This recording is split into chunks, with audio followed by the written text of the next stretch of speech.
아가 생길 기다. 꼭 버티낼 기다. 반드시 헤쳐나갈 기다.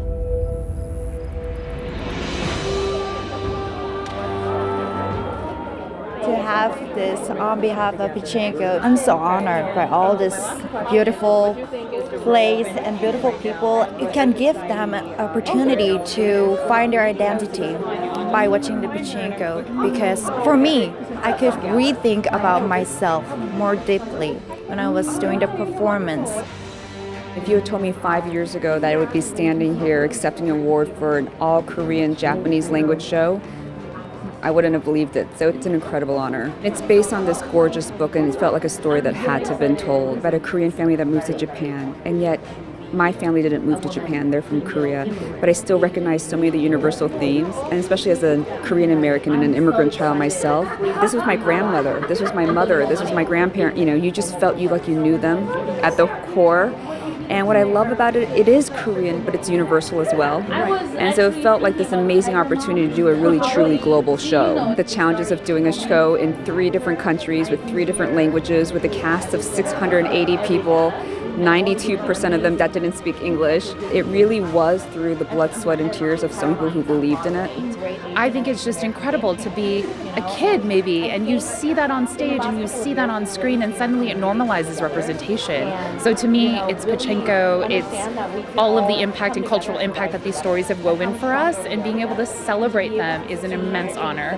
I think it's just amazing because it's representing Asians, and it's just so cool because Asians are getting more recognized now. There's Pachinko and people are seeing Asians more. It's amazing. I think being part of a show that affects our community and makes people within our community feel like they're reflected in some way, whether it's their history, whether it's something that's personal going on for them, whether it's an opportunity for them to learn something about their culture or their past, to inform them of the present, it's meaningful to get to do art like that. To now be in a moment in time where there's so much activity, so much momentum, so much visibility, it is just amazing for the world to know all of these wonderful, talented, and creative people. So my grandmother helped me. We had a lot of conversation about her own stories doing the research for this show. But at that time, I kind of couldn't understand. I mean, why she just kept talking about it. But now I get it. So we have to keep that in mind and then move on, and we can do better for our next generation and next generation, and for our current generation too. I just hope the audience to take it away from Pachinko, that they can think about themselves by watching it, and they can think about the generations. They can also think about how can we continue our conversation between the generations, which is so important.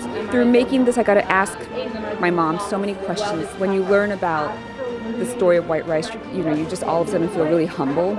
It was so important to her, and that was really moving.